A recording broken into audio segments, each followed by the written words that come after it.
Bonjour tout le monde. Dans cette vidéo, on va voir le système squelettique ou le squelette humain qui représente la base de l'anatomie de l'appareil locomoteur. Je vous invite vivement à s'abonner à la chaîne afin de ne pas rater mes prochaines vidéos. N'hésitez pas à m'écrire dans les commentaires le cours de l'appareil locomoteur que vous voulez voir en vidéo.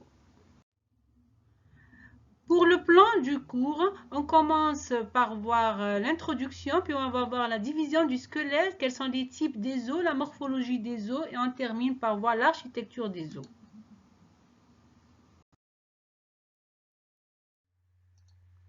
On appelle système squelettique l'ensemble des os et des articulations qui constituent le corps humain. Les os représentent la structure rigide de l'organisme. Leur formation commence au 3e mois de la vie intra-utérine et se termine habituellement à l'adolescence. À la naissance, le corps humain est composé d'environ 300 os. Certaines de ces pièces osseuses vont se souder par transformation du tissu fibro-cartilagineux en tissu osseux. C'est ce qu'on appelle l'ossification endochondrale, et ce qui explique les 206 os qu'on trouve chez un adulte. Ces 206 os sont constants. Donc, le plus petit représenté par l'étrier, c'est un petit os qui se trouve au niveau de l'oreille moyenne et qui a la taille d'un grain de riz. Le plus volumineux ou le plus grand os du corps est le fémur, qui représente le quart de la taille et qui se trouve au niveau de la cuisse. À côté de ces os constants, nous avons des os qui sont inconstants ou surnuméraires, dont la moitié est située au niveau des extrémités, enchâssés dans les tendons des articulations là où la pression est forte.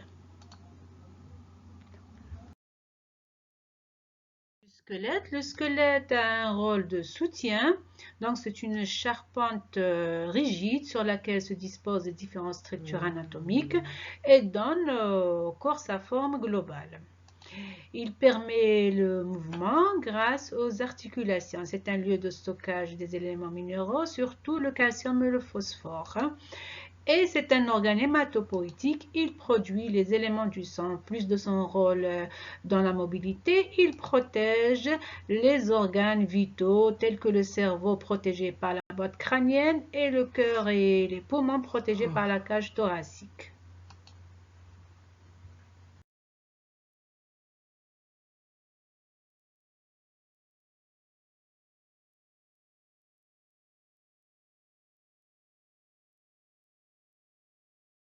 Le squelette humain en deux parties, un squelette axial et un squelette appendiculaire.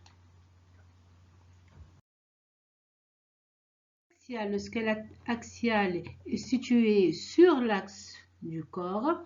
Il est formé par la tête osseuse, l'os hyoïde, la cage thoracique et le rachis. Il donne attache au squelette appendiculaire formé par le membre supérieur et sa ceinture scapulaire, le membre inférieur et sa ceinture pelvienne. La tête osseuse, elle est formée dans sa partie supéro-postérieure par le crâne qui est formé par 8 os et qui protège l'encéphale. En avant, nous avons le massif facial composé de 14 os. Sur ce massif sont creusés les orifices naturels de la face. L'os hyoïde est situé sur l'axe du corps, au niveau du cou. C'est un os qui a la forme en fer à cheval, présente et crée un corps de petites cornes et de grandes cornes. Il ne présente aucune articulation avec un autre os. Il est maintenu en place grâce aux insertions musculaires et ligamentaires situées au niveau du cou. Le rachis ou la colonne vertébrale, c'est l'élément osseux qui relie la tête au bassin.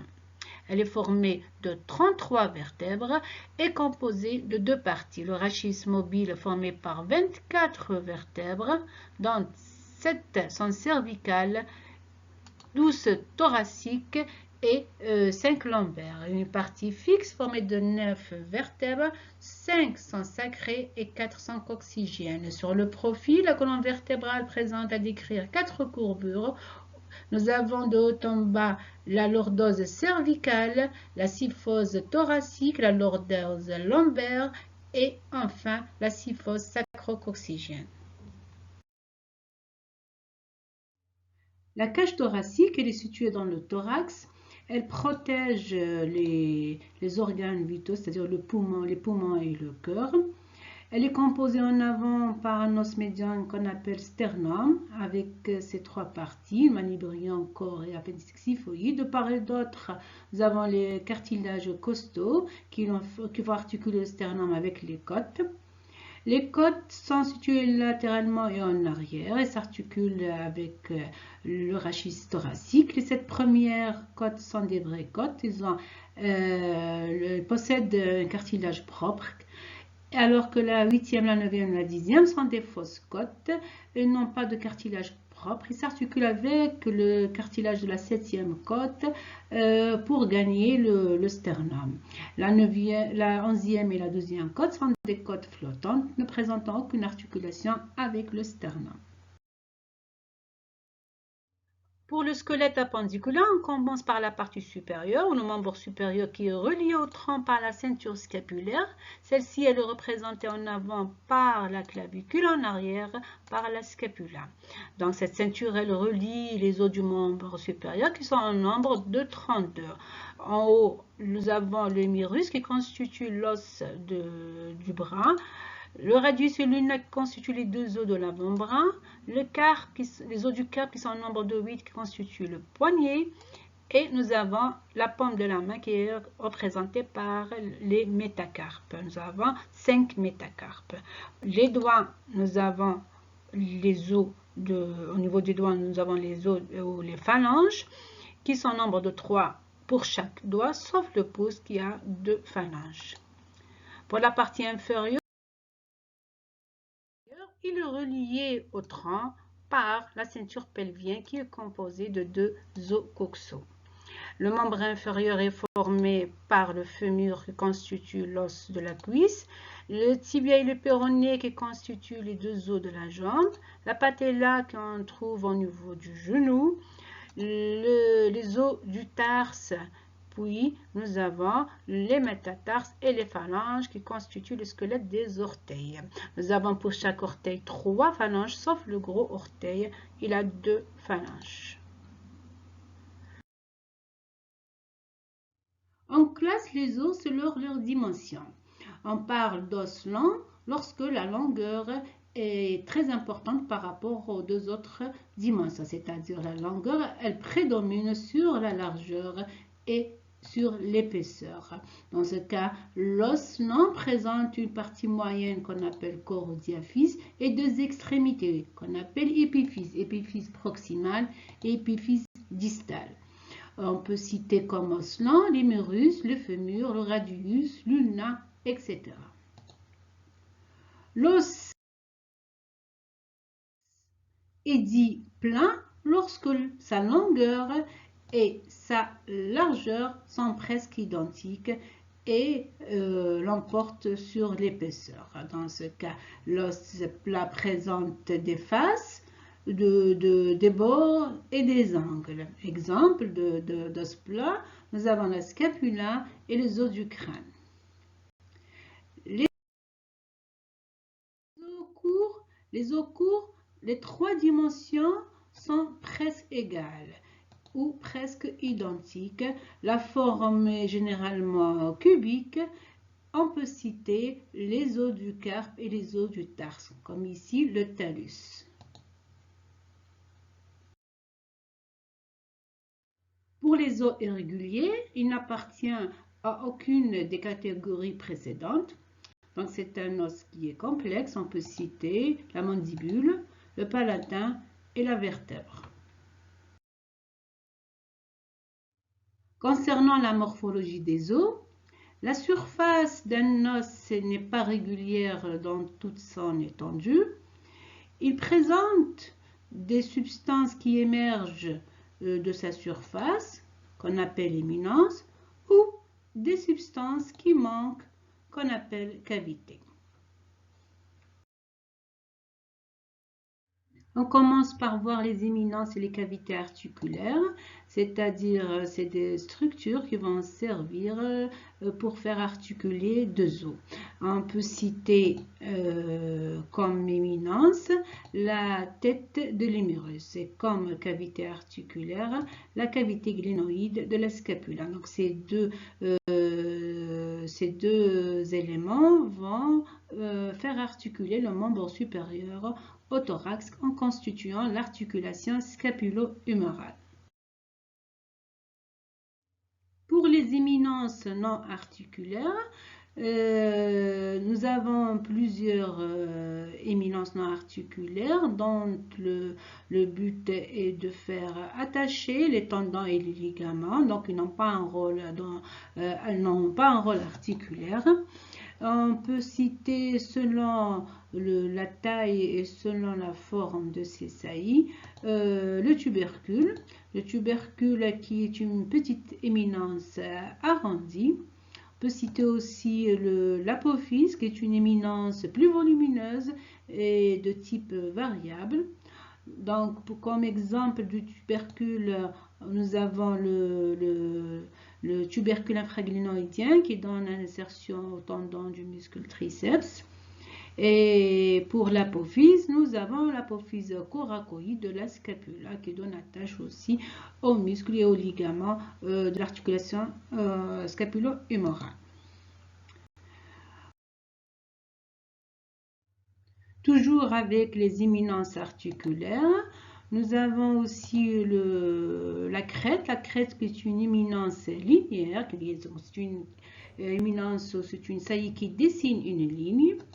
Nous avons l'épine qui est une éminence aiguë, pointue.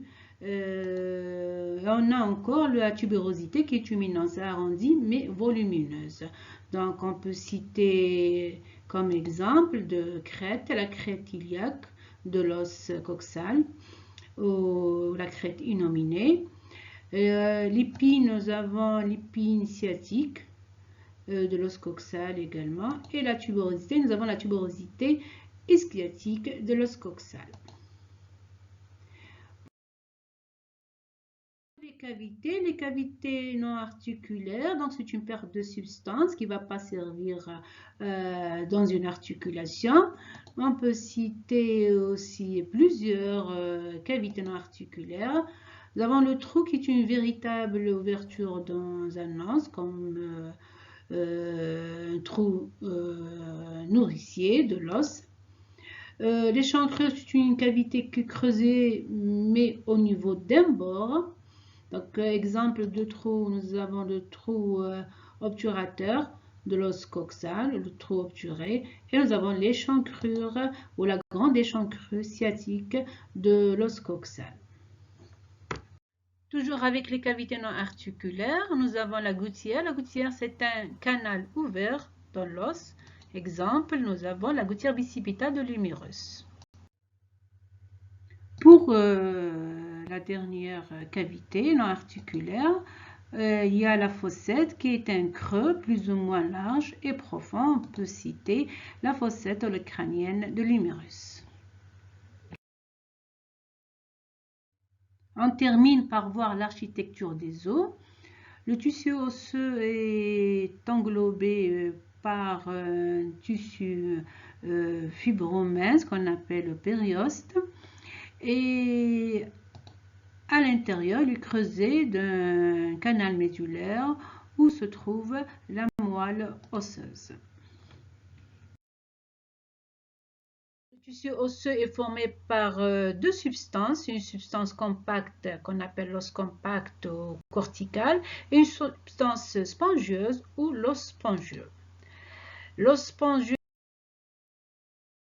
est formé par des lamelles osseuses ou tubercules osseuses délimitant des petites cavités où siège la moelle osseuse qui fabrique les éléments du sang.